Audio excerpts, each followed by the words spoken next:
Garda DOC, una denominazione che viene da lontano perché è nata nel 1996, ma che di fatto cambia pelle 2 anni fa. Cambia pelle perché adesso è la denominazione che nella zona attorno al lago di Garda e sul pedemontano del Veronese propone una bollicina.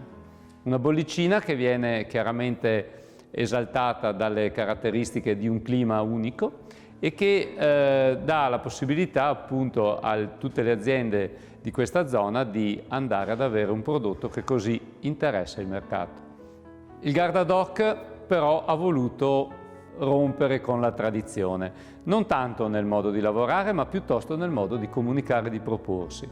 L'idea che hanno i produttori del Garda DOC è di non partire da Adamo ed Eva per raccontare la propria storia, ma di cercare di andare direttamente all'emozione e alle evocazioni che può dare bere una bollicina di qualità ricordando il lago di Garda con tutte le sue bellezze e le sue dolcezze. Non questo perché il Garda sia deficitario. Dobbiamo pensare che il territorio di produzione del Garda trova a nord il Trento DOC, ad est il Prosecco e ad ovest la Franciacorta, quindi le 3 zone principali di produzione di vini spumanti in Italia. Si parla di 31.000 ettari che possono rivendicare Garda DOC e si parla di 117 produttori che operano all'interno della denominazione con un numero di bottiglie che tende ad essere vicino ai 17 milioni, tant'è di essere al 5° posto tra le denominazioni del Veneto. Oltretutto, la zona di produzione del Garda DOC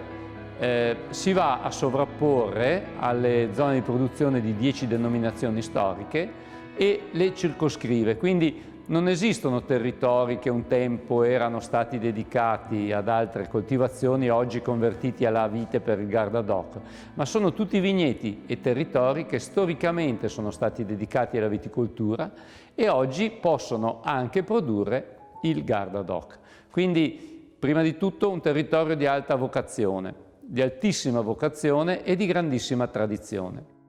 Dobbiamo pensare che siamo di fronte ad una delle regioni più importanti d'Italia dal punto di vista della vitivinicoltura. Il Garda DOC si può trovare appunto metodo classico oppure metodo Martinotti, può essere bianco o anche rosato. Il vino bianco prevede una presenza della Garganega, mentre il vino rosato prevede una presenza del Vitigno Merlot.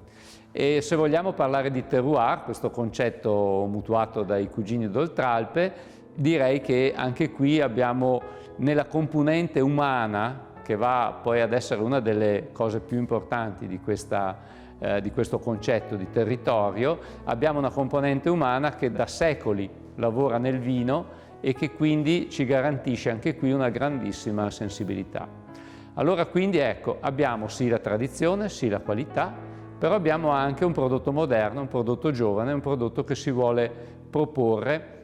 in modo anche propedeutico a chi si volesse avvicinare per la prima volta al vino, al consumo di questo alimento che oltretutto in quantità moderate sappiamo ha molti benefici dal punto di vista sanitario. Proprio in quest'ottica di voler affrontare la modernità del nuovo modo di bere che hanno i giovani, che ha anche questa società che sta evolvendo così rapidamente, abbiamo anche pensato di trovare un partner per quanto riguarda il miscelato. Miscelato che oggi ha un'importanza veramente notevole nel mercato, nei consumi, e noi abbiamo trovato un accordo con Ramazzotti e quindi è stato studiato un cocktail a base di Amaro Ramazzotti, di Ramazzotti aperitivo e di Garda spumante, con una buccia di limone ed un cappero, un fiore di cappero,